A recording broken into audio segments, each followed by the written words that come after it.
Bonjour à tous, bienvenue pour ce deuxième épisode de Parlons Cash, l'occasion de se dire tout ce que l'on a besoin de savoir pendant une demi-heure. Je vous rappelle le principe de l'émission, vous pouvez poser toutes vos questions sur la fenêtre qui est à droite de ce player. J'ai le plaisir de retrouver, comme chaque mois, nos deux experts de bienprévoir.fr, en l'occurrence Vincent Kutkovitz. Bonjour Vincent. Bonjour Thomas. Et Jonathan Lévy. Bonjour. Jonathan. On va parler de plusieurs choses ensemble, notamment en fin d'émission de FIP et de FCPI, d'immobilier dans la deuxième partie, comment investir dans l'hôtellerie. Mais on commence tout de suite par les marchés financiers. Quelles opportunités à saisir en ce moment ?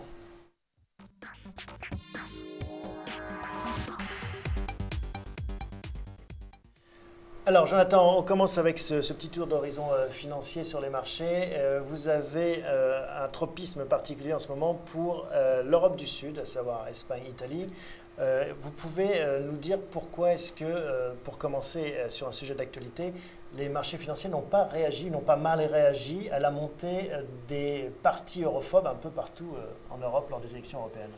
C'est parce que, en fait, quand on regarde cela, on a un prisme français. C'est vrai que depuis 2 jours, en France, on parle de séisme politique. Et sur les marchés, c'est vrai, vous avez raison, hier, le CAC 40 a fait plus 0,75 sur la journée. Il a bien réagi. Quand on regarde le marché… Il s'en fout le marché. Il s'en fout complètement. Quand on regarde le marché de la dette, l'OAT, l'obligation du Trésor français, est à 1,80, presque à son niveau le plus bas historique. Il n'a absolument pas réagi hier, le lendemain des élections européennes. Alors pourquoi ce décalage ? Eh bien parce que ce séisme est d'abord un séisme politique, ce n'est pas un séisme économique. Et puis surtout, c'est un séisme français. C'est un séisme de politique française, franco-française. Il y a eu des poussées quand même de partis extrémistes, que ce soit en Grèce, l'extrême gauche ou d'autres partis d'extrême droite un peu ailleurs en Europe, comme au Danemark. Oui, c'est vrai, mais malgré tout, quand on regarde dans les autres pays en dehors de nos frontières, de l'Union européenne, mais qui sont dans la zone euro, là je parle des grands pays, l'Allemagne au premier rang, eh bien, l'équipe d'Angela Merkel a fait 30%, la CDU d'Angela a fait 30%, le SPD qui est dans la coalition également a fait 27%. Si on regarde du côté de l'Italie, Matteo Renzi qui est actuellement au pouvoir, président du Conseil italien, il a fait 40%, plus que le PS et l'UMP réunis en France. Ouais, Mariano Rajoy en Espagne, il a fait 26%.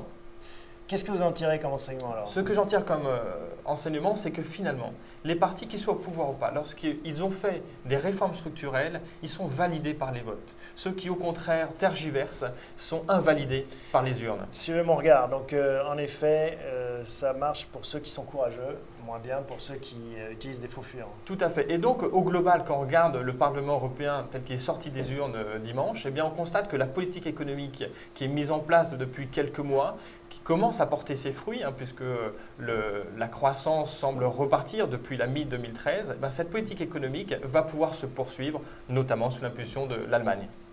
D'accord. Et donc, le fait que les marchés réagissent bien, c'est peut-être aussi une caution pour le gouvernement Valls ou ça n'a rien à voir, c'est plus cet arrimage européen? C'est surtout cet arrimage européen qui explique effectivement ce qui se passe, mais ça montre le chemin à suivre pour la France. Il est important de commencer à mettre en place des réformes structurelles en France. Si on s'intéresse aux chiffres, on voit pourtant que la croissance reprend très timidement dans la zone euro. Alors, on est croissance zéro en France au premier trimestre, mais ailleurs, ce n'est pas encore la grande fête. Non, c'est vrai que le premier trimestre a été un petit peu décevant pour la zone euro, plus 0,2%, on s'attendait à ce qu'il soit le double, plus 0,4%. Et quand on regarde un petit peu par pays, qu'est-ce qui se passe? On a d'un côté l'Allemagne qui est vraiment à la tête du peloton avec une croissance forte de 0,8% sur le trimestre, c'est-à-dire en rythme annualisé de 3,2%.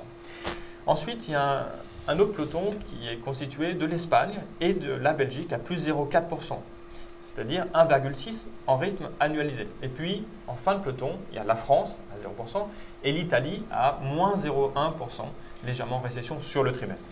On a l'impression aussi que les marchés sont sous tente à oxygène actuellement. On attend une décision, une action de la BCE début juin. Mario Draghi s'en cache à peine. C'est ça aussi peut-être qui explique cette bonne tenue des places financières. Oui, probablement que ça, il y a une attente qui est très forte de la part des marchés vis-à-vis de la BCE, mais je pense qu'il faut aussi regarder quand même du côté de l'Espagne et de l'Italie ce qui se passe plus en détail. On parlait de réformes structurelles. L'Espagne, qui commence à avoir des bons résultats économiques, la croissance est à plus 0,4 ce trimestre, elle devrait être au même niveau encore au trimestre en cours. Ils ont mis en place des réformes structurelles. Je me permets de revenir dessus 2 minutes, parce qu'elles sont enrichissantes. Qu'est-ce qu'elles montrent? D'abord, ils ont mis en place une vraie réforme du marché du travail. Ils ont libéralisé le marché du travail. Ils ont flexibilisé en fait le temps de travail, flexibilisé également les salaires. En cas de retournement conjoncturel, les entreprises peuvent baisser les salaires.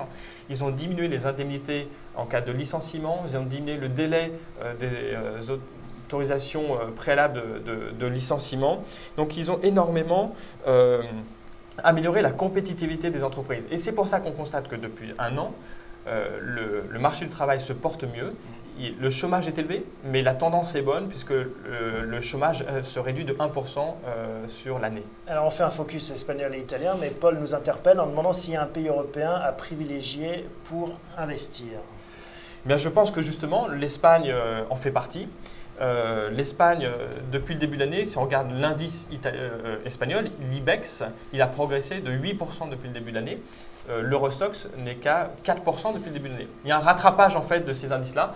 Pour l'Italie, je pense qu'il y a également un coup à jouer. Alors comment est-ce que, comme Paul, si on veut en profiter, on fait concrètement si on veut investir? C'est pas toujours simple. Autant pour investir sur Renault, Peugeot, on sait le faire en France, aller sur les actions espagnoles, italiennes. C'est un peu plus compliqué, on ne les connaît pas toutes. Donc, ce que nous, on préconise, eh bien, c'est de le faire au travers d'un fonds. Il y a un fonds qui s'appelle DNCA Invest South European Opportunities, donc de DNCA, bien sûr. Il a procuré jusqu'à présent une perf de 17% depuis le début de l'année et 42% en 2013. Alors qu'on est sur un marché du CAC 40 qui est quasiment plat, enfin un petit Tout à fait, ouais. Voilà, donc 17%. Sinon, il y a une autre manière de jouer en fait les pays du Sud, Espagne et l'Italie également. C'est au travers d'un produit structuré que vous pouvez voir en fait sur notre site internet bienprévoir.fr qui s'appelle Athena Europe du Sud Opportunités. Bon, toutes les infos donc sur bienprévoir.fr. Merci Jonathan. On passe à notre deuxième partie, comment investir dans l'immobilier.